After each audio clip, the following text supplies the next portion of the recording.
Alrighty, Fiona Horne, welcome to the Agent Academy podcast. Thanks for having me. It's good to be here. I'm really excited. We were just speaking before we clicked the recording about some interesting topics that I'd like to get into. I think is really relevant for agents in this market. But just to do a bit of an introduction for yourself, we went through some stuff off recording, but obviously Sotheby's work in the Hawke's Bay region. You've sold roughly 50 properties in the last 12 months. You've been a high achiever within the Sotheby's group for the last 6 years, and you're also the number one Sotheby's agent in Hawke's Bay and also the Central region. Yeah, yeah. How awesome! Yeah. When I read those things too, what does it? Do you have this sense of accomplishment, like you've done something good in the industry, or are you one of those people that are like, I'm already working towards what's next? Yeah, I am always a bit about working towards what's next, but it's quite good sometimes just to take a moment to celebrate successes, because we can be too focused on what's ahead of us, and not take that time just to sort of go, actually, we set this goal for ourselves and we achieved it. We are well done. Let's have bubbles to celebrate and then go again. But I'm highly competitive, so I'm always setting higher benchmarks for myself year on year, which is it's good. I mean, like if you're going to be doing it, there's no point in doing it by halves. If I'm up and at it, I want to be doing it well. I love that. I heard a quote that said something along the lines of, "We've already achieved goals that." We said would make us happy, but as that high achieving personality, it's always like that quick look back and like, okay, I did what I said I was going to do. On to the next. I'd love to dive back to your beginning in real estate and maybe what you were doing previously. What sparked the interest or curiosity, or for some people they're pushed into it, and then maybe those kind of first couple of months in real estate. What did that look like for you? Yeah, so my background is I spent 21 years in a media company as a general manager for radio stations, sort of between, I did Dunedin, Queenstown, and then here in Hawke's Bay. And I mean, radio was an absolute blast. It was so much fun. But I mean, I was involved with the sales process in radio, but not selling directly.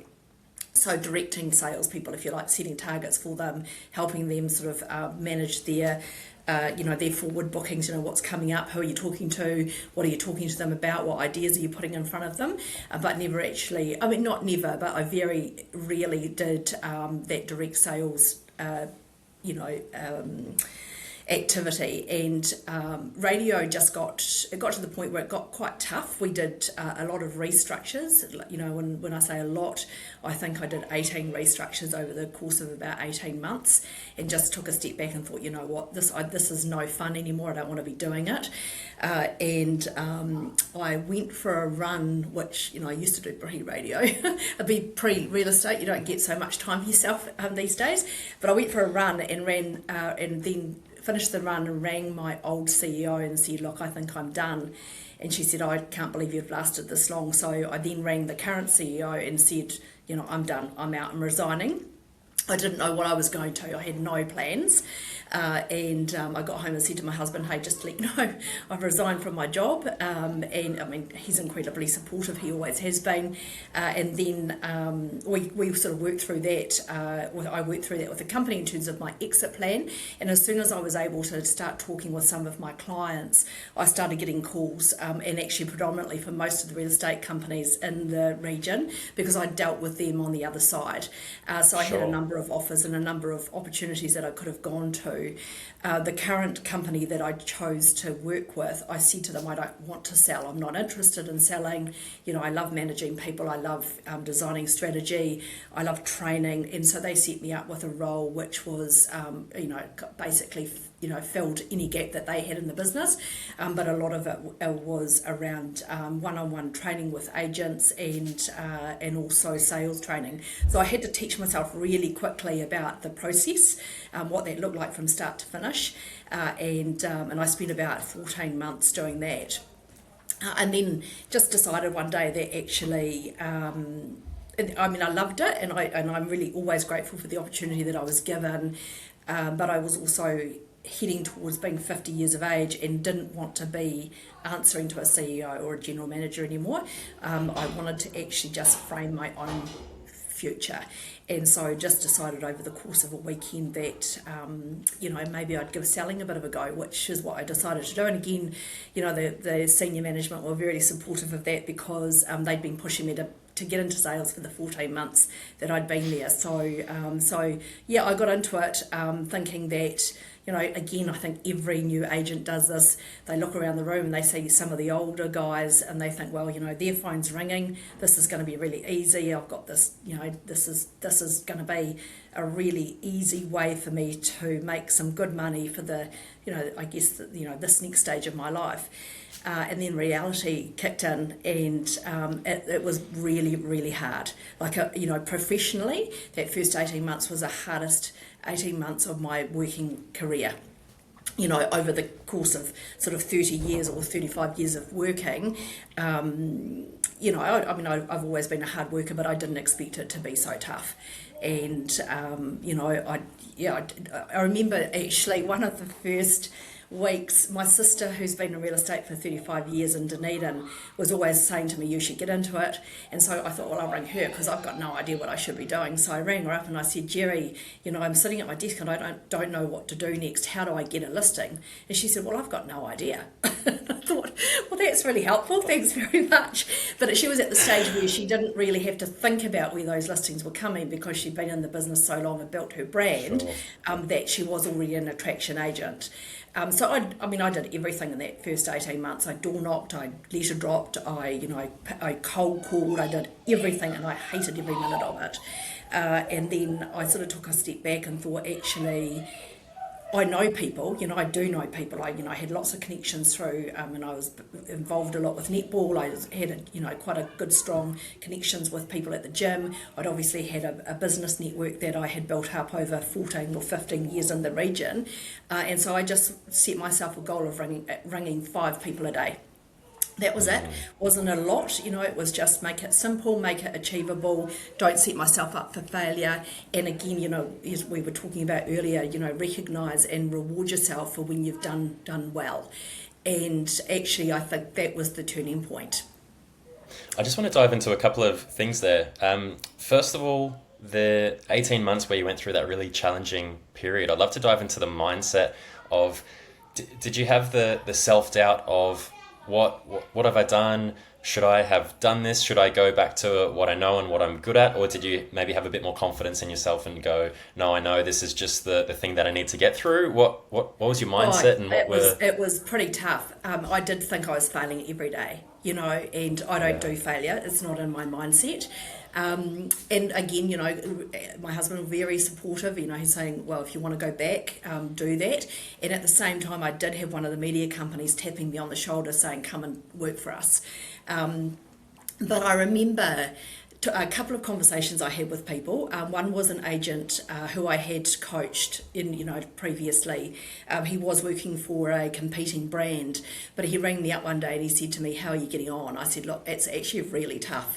And he said, I know. He said, and if it was easy, everybody would be doing it. He said, but I know you. He said, and I've got confidence. You're going to be great. Just stick with it. And that was a really important conversation for me to have at that time. And I always, tried, when I know people that are new into the industry, I do try and pick up the phone and have that same conversation with them now, because it was really helpful to me. The other conversation I had was with my brother. He rang me up one day and he said, oh, how's it going? And I said, oh, no, I hate it. I really don't like it. I just don't know what I'm doing. And he just said to me, Fiona, you've got no B plan. You've got no B plan. Just put your head down. You know you can do this. Just focus on activity. Activity equals results. Just do something every day that's going to bring you closer to listing and selling property. And again, that was another crucial conversation that I had. But it was tough. It was really tough. And the self-doubt was immense. So I, again, would say to anybody starting out, don't expect to hit the ground running. It's tough. It's tough. And the work you put in now is going to be useful and helpful a year down the track. It's not going to be immediate. Real estate it's a marathon, not a sprint. And that's so true. And it's such a tricky transition, because what I've noticed is a lot of top agents in New Zealand, real estate is a second career for them. So similar to yourself, they've gone through this, long phase of building trust. They're building this level of success, and then when they go into real estate, yes, you've taken the skills, yes, you've taken the experience, but you're still starting from ground zero where everyone else starts, and that can be a real difficult transition to go through. And I love this idea of just calling 5 people a day, because you said something there that it was achievable. I've got a friend who's a personal trainer, and he talks about when he works with some people that need to lose, 20, 30, 40, 50 kilos. The aim of week 1 is for them to go for 2 walks. And when the clients say, we need to be doing more, like, shouldn't I be having, 1 smoothie a day, going to the gym 48 times a week? He's like, no, what we need to do is actually have something that's so achievable that you stick to it. Because what often happens is people create these elaborate plans that they do for 1 week, but then doesn't continue after that. So with those 5 calls a day, who were you calling? What were the conversations? Was it just, I often speak to agents and they sit down at their desk and they go to call and they go, what do I say? Who am I calling? So I'd love to dive into the simplicity of who you were calling and what you were saying. Well, sometimes it was actually my mum, but but look, to be honest, what I would do is I would ring, somebody. It might have been a previous client, for example, from my media days, and I just ring and say, look, I was just reaching out. You will be aware that I've had a career change. I've moved now from that other role that I was in, when I left the media company. I am selling. Do you know anybody that's thinking about selling their property in the next wee while? And that was it. It was that simple. Or have you had any recent thoughts of selling yourself? And a lot of the time they would say no, and then we would just have a general chit chat around, what their life was doing, how their business was going, because I was able to jump back into that, I guess. So, and look, it worked. I think my second listing, my first listing came from putting a pamphlet in a letterbox. Who knew? And my second listing came from the lawyer looking after that client, who had been a client of mine at my media company. And that property sold for close to $3 million. So, wow. He interestingly enough, was great, because he said, I know what you were like in your previous job, and I know you'll be as good in this one. So he was really good to give me that opportunity, but not everybody gets that. And I remember my sister saying to me, your friends and family will disappoint you the most in real estate. They'll be the people that don't list with you, and you'll be gutted because of it, but you've just got to move on. Totally. It's just about activity. I'm just thinking about a previous conversation I had with one of the top property brokers agents, Blair Alabaster, and you guys are doing very similar things but have a different approach. You were just calling and saying, this is what I'm doing. It's self-promotion. Do you know anyone that's looking to, looking that I can help? And he had a similar thing where it's just like, I just need to pick up the phone, start calling people and adding some value.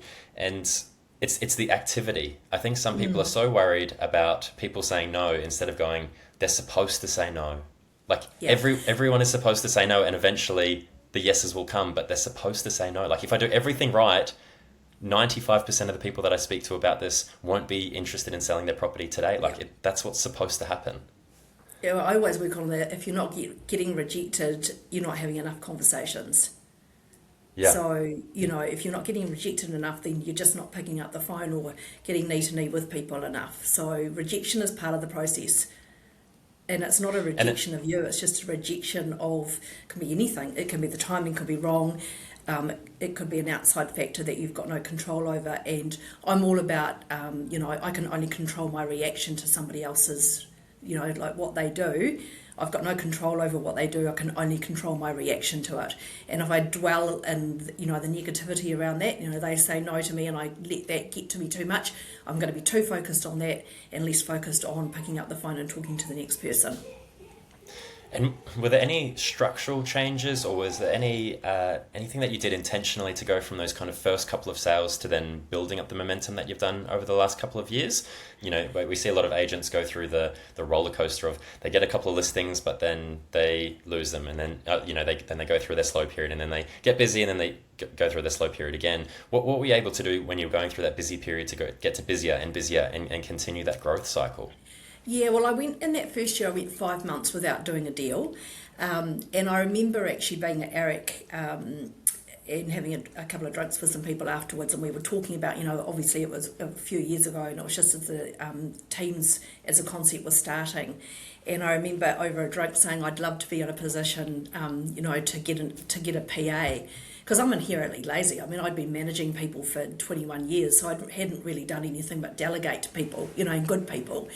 And I remember the guy that was sitting with me saying, well, why don't you just get a PA? And I said, well, I can't afford it. And he said to me, how can you afford not to? And actually that really resonated. And I got back to work and I thought, you know what? I'm going to do that. And I took on a part-time PA, and that was the change to the business. I had, for two reasons, I think. One, because I had somebody's livelihood relying on me. That made me think, well, I don't feel like doing my door knocking today or whatever it might be, but I've actually got to. And secondly, I said to her, your job is to get me in front of more people, and my job is to bring in more listings to, in order to grow the revenue of our business. And so, we started by making sure we did a certain number of DLE drops, letterbox drops every week. We did personalised letters every week as well. And those things were also really vital to getting the growth. And then it's, again, like that whole saying, outsource your weaknesses. I was able to give to her all of those things that I procrastinated over because I hated them, and just focus on what I do well, and that's, connecting with people.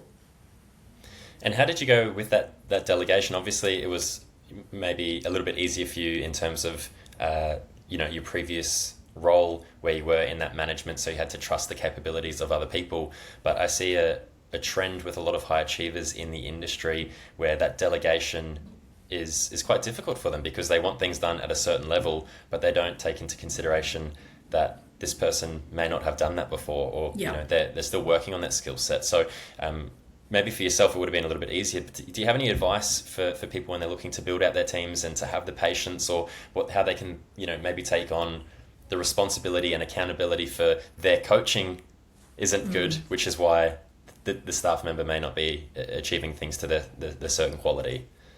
Yeah, I think you're right. I mean, I did find it a lot easier because I am a natural delegator, and I'm very good, I think, at empowering people, allowing them the scope to go and do what they need to do.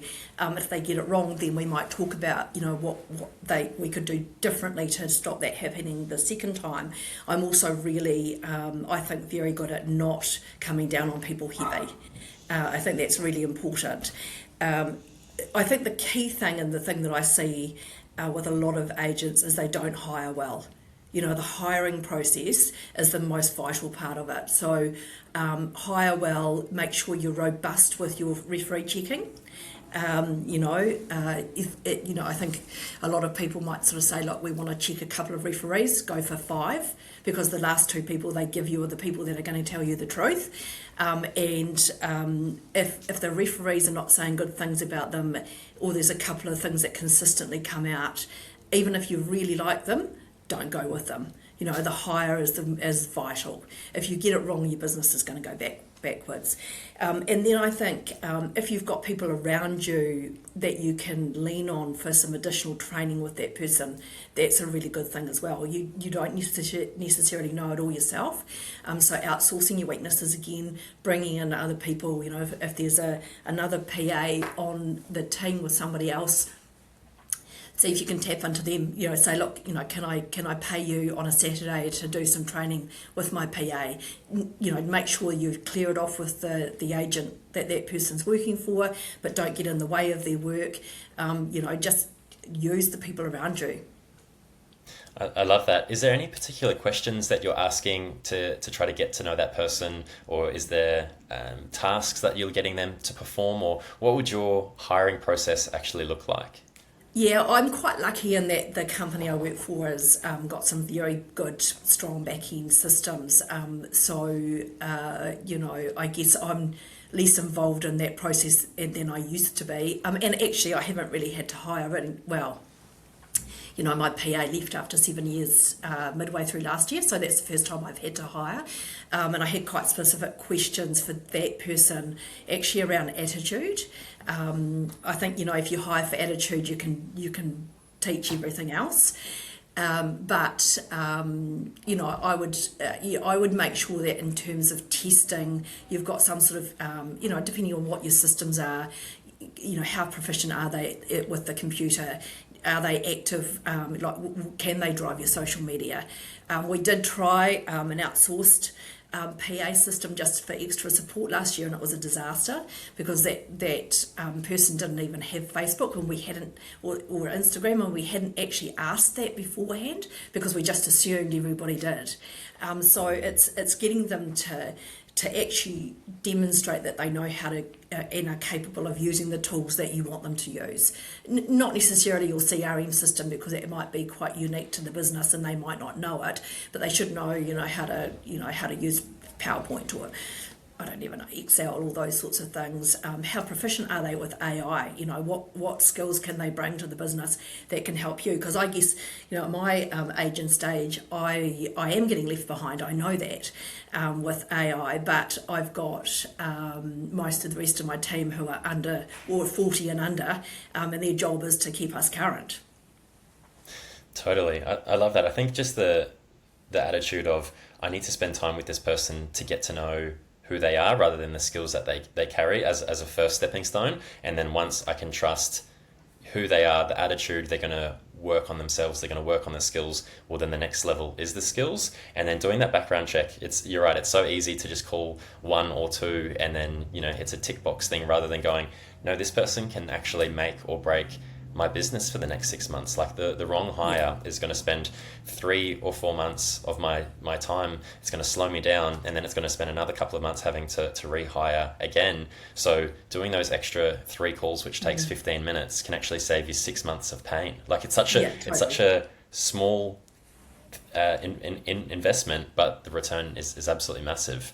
Yeah. The last thing I'd like to touch on was something we spoke about just before the recording started, was just your take on what's happening in the market at the moment. And we both joked to say that, obviously we don't have a crystal ball to determine what's going to happen in the future, but just for agents that maybe don't know how to communicate with their vendors, the uncertainty with what's happening, in the worldwide politics and everything going on nationally, what kind of conversations are you having with your vendors, or what are you trying to convey to clients that are coming on to list or they're looking to buy?